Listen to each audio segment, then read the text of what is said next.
Hi friends, welcome back to my channel. ನಾವಿವತ್ತು ಸಾಬ್ದಾನಿ ಒಗ್ಗರಣೆ ಮಾಡ್ತಾಯಿದ್ದೀವಿ. ಇದನ್ನು ಉಪ್ಪಿಟ್ಟು ಅಂತ ಕೂಡ ಕರಿಬೋದು. ಹಾಗಾದರೆ ಈ ಸಾಬ್ದಾನಿ ಒಗ್ಗರಣೆನ ಯಾವ ರೀತಿ ಮಾಡೋದಂತ ನೋಡ್ಕೊಂಬರೋಣ. ಅದಕ್ಕಿಂತಲೂ ಮುಂಚೆ ಈ ನಮ್ಮ ಚಾನಲ್ನ ಸಬ್ಸ್ಕ್ರೈಬ್ ಮಾಡಿಲ್ಲ ಅಂದರೆ ಸಬ್ಸ್ಕ್ರೈಬ್ ಮಾಡ್ಕೊಳ್ಳಿ. ಸೊ ಬನ್ನಿ, ಹಾಗಾದರೆ ಏನೇನು ಬೇಕು ಇದಕ್ಕೆ ಅಂತ ನೋಡ್ಕೊಂಬರೋಣ. ಮೊದಲಿಗೆ ನಾವಿಲ್ಲಿ ಒಂದು ಅರ್ಧ ಬೌಲ್ನಷ್ಟು ಕಡಲೆ ಬೀಜದ ಪುಡಿನ ತೊಗೊಂಡಿದ್ದೀವಿ. ಆಮೇಲೆ ಒಂದು ಆಲೂಗಡ್ಡೆನ ಕುದಿಸಿಬಿಟ್ಟು ಈ ರೀತಿ ಕಟ್ ಮಾಡಿ ಇಟ್ಕೊಂಡಿದ್ದೀವಿ. ಒಂದು ಸ್ವಲ್ಪ ಕೊತ್ತಂಬರಿ ಸೊಪ್ಪನ್ನು ತೊಗೊಂಡಿದ್ದೀವಿ. ಆಮೇಲೆ ಒಗ್ಗರಣೆಗೆ ಒಂದು ಸ್ವಲ್ಪ ಎಣ್ಣೆನ ತೊಗೊಂಡಿದ್ದೀವಿ. ಒಂದು 4ರಿಂದ 5 ಹಸಿಮೆಣಸಿಕಾಯಿನ ಈ ರೀತಿ ಚಿಕ್ಕ ಚಿಕ್ಕದಾಗಿ ಕಟ್ ಮಾಡಿ ಇಟ್ಕೊಂಡಿದ್ದೀವಿ. ಒಂದು ಸ್ವಲ್ಪ ಕರಿಬೇವು ಸೊಪ್ಪು, ಆಮೇಲೆ ಒಂದು ಸ್ವಲ್ಪ ಜೀರಿಗೆ ಸಾಸಿವೆನ ತೊಗೊಂಡಿದ್ದೀವಿ. ಆಮೇಲೆ ಒಂದು ಅರ್ಧ ನಿಂಬೆಹಣ್ಣನ್ನು ಈ ರೀತಿ ಜ್ಯೂಸ್ ಮಾಡಿ ಇಟ್ಕೊಂಡಿದ್ದೀವಿ. ಇವಾಗ ಸಾಬ್ದಾನಿನ ಒಂದು ಬೌಲ್ನಲ್ಲಿ ನಾವು 4ರಿಂದ 5 ಗಂಟೆವರೆಗೂ ನೀರಲ್ಲಿ ನೆನೆ ಇಡಬೇಕಾಗುತ್ತೆ. ನಾವು ಸಾಬ್ದಾನಿ ಎಷ್ಟು ತೊಗೊಂಡಿರ್ತೀವೋ ಅದೇ ಪ್ರಮಾಣದಲ್ಲಿ ನೀರನ್ನು ಸಹ ಸೇರಿಸ್ಕೊಂಡು ಇದನ್ನು ಸುಮಾರು 4ರಿಂದ 6 ಗಂಟೆವರೆಗೂ ನಾವು ನೀರಲ್ಲಿ ನೆನೆ ಇಟ್ಕೊಬೇಕಾಗುತ್ತೆ. ಸೊ ನೋಡಿ, ಇವಾಗ ಇದನ್ನು ಕ್ಲೋಸ್ ಮಾಡಿಬಿಟ್ಟು ಇಡೋಣ. ಸೊ ಇವಾಗ 4ರಿಂದ 5 ಗಂಟೆ ಆಗಿದೆ. ಸೊ ನೋಡಿ ಯಾವ ರೀತಿ ಚೆನ್ನಾಗಿ ಬಿಡಿ ಬಿಡಿಯಾಗಿ ಉದುರಾಗಿ ಬಂದಿದೆ ಅಂತ. ಸೊ ಒಂದಕ್ಕೊಂದು ಎಲ್ಲೂ ಅಂಟ್ಕೊಂಡಿಲ್ಲ. ಆಮೇಲೆ ತುಂಬ ಸ್ಮೂತಾಗಿ ಬಂದಿದೆ. ಸೊ ನೋಡಿ ಎಷ್ಟೊಂದು ಚೆನ್ನಾಗಿ ಬಂದಿದೆ ಅಂತ. ನೋಡಿ ಎಷ್ಟೊಂದು ಸ್ಮೂತಾಗಿ ಬಂದಿದೆ ಅಂತ. ಸೊ ಹಾಗಾದರೆ ಬನ್ನಿ ಇದನ್ನು ಯಾವ ರೀತಿ ಮಾಡೋದಂತ ನೋಡ್ಕೊಂಬರೋಣ. ಇವಾಗ ಮೊದಲಿಗೆ ನಾವು ಒಂದು ಕಡಾಯಿನ ಇಟ್ಕೊಂಡಿದ್ದೀವಿ. ಅದರಲ್ಲಿ ಮೊದಲಿಗೆ ಎಣ್ಣೆನ ಸೇರಿಸ್ಕೊಂಡಿದ್ದೀವಿ. ಎಣ್ಣೆ ಕಾಯ್ತಾ ಇದ್ದಂಗೆ ನಾವು ಇದಕ್ಕೆ ಜೀರಿಗೆ ಸಾಸಿವೆನ ಸೇರಿಸ್ಕೊಳ್ಳೋಣ. ಇವಾಗ ಸಾಸಿವೆ ಸಿಡಿತಾ ಇದೆ. ಇವಾಗ ನಾವು ಇದಕ್ಕೆ ತೊಗೊಂಡಿರ್ತಕ್ಕಂಥ ಹಸಿಮೆಣಸಿಕಾಯಿನ ಸೇರಿಸ್ಕೊಳ್ಳೋಣ.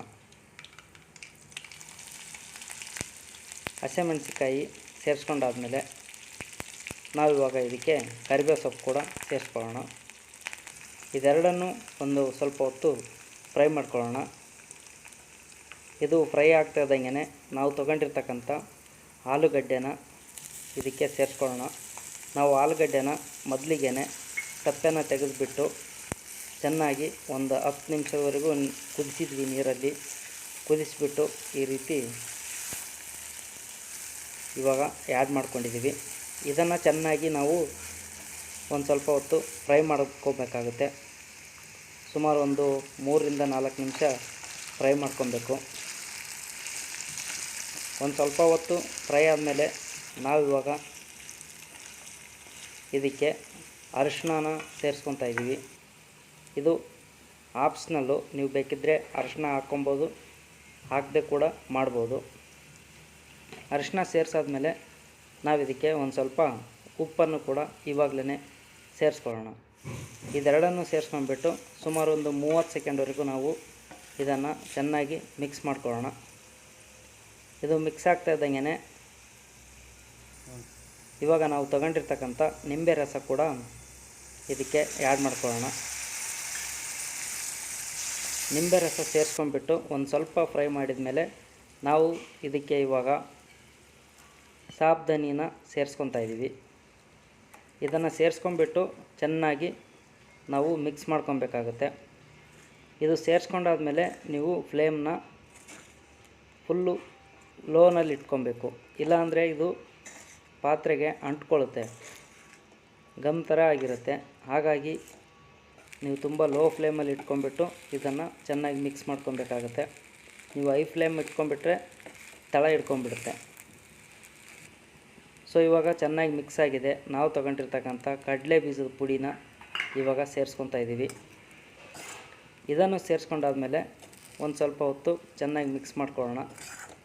ಎಲ್ಲ ಕಡೆನೂ ಮಿಕ್ಸ್ ಆದಮೇಲೆ ನಾವು ಕೊನೆಯದಾಗಿ ಇವಾಗ ಇದಕ್ಕೆ ಕೊತ್ತಂಬರಿ ಸೊಪ್ಪನ್ನು ಸೇರಿಸ್ಕೊಳ್ಳೋಣ. ಇವಾಗ ಕೊತ್ತಂಬರಿ ಸೊಪ್ಪು ಸೇರಿಸ್ಕೊಂಡಾಗಿದೆ. ಆಲ್ಮೋಸ್ಟ್ ಸಾಬ್ದಾನಿ ಉಪ್ಪಿಟ್ಟು ರೆಡಿಯಾಗಿದೆ. ಇವಾಗ ಫೈನಲ್ ಆಗಿ ಇದನ್ನು ಚೆನ್ನಾಗಿ ಮಿಕ್ಸ್ ಮಾಡಿಬಿಟ್ಟು ಒಂದು ಬೌಲ್ಗೆ ನಾವು ಇದನ್ನು ಸರ್ವ್ ಮಾಡ್ಕೊಳ್ಳೋಣ. ಸೊ ನೋಡಿ ಯಾವ ರೀತಿ ಕಲರ್ಫುಲ್ಲಾಗಿ ಬಂದಿದೆ ಅಂತ. ಸೊ ದಯವಿಟ್ಟು ಈ ನಮ್ಮ ರೆಸಿಪಿ ಇಷ್ಟ ಆದರೆ ಒಂದು ಲೈಕ್ ಮಾಡಿ, ಹೇಗಿತ್ತು ಅಂತ ಕಮೆಂಟ್ ಮಾಡಿ, ಆಮೇಲೆ ಸಬ್ಸ್ಕ್ರೈಬ್ ಮಾಡೋದನ್ನು ಮರಿಬೇಡಿ. ದಯವಿಟ್ಟು ಈ ನಮ್ಮ ಚಾನಲ್ನ ಸಬ್ಸ್ಕ್ರೈಬ್ ಮಾಡಿ ಅಂತ ಕೇಳ್ಕೊತಾ ಇದ್ದೀನಿ. ಯಾರ್ಯಾರು ಸಬ್ಸ್ಕ್ರೈಬ್ ಮಾಡಿ ನೋಡ್ಕೊತಾ ಇದ್ರು ಥ್ಯಾಂಕ್ಸ್ ಅಂತ ಹೇಳ್ತಾ ಇದ್ದೀನಿ. ಸೊ ಈ ನಮ್ಮ ವಿಡಿಯೋ ನೋಡಿದ್ದಕ್ಕೆ ಧನ್ಯವಾದಗಳು.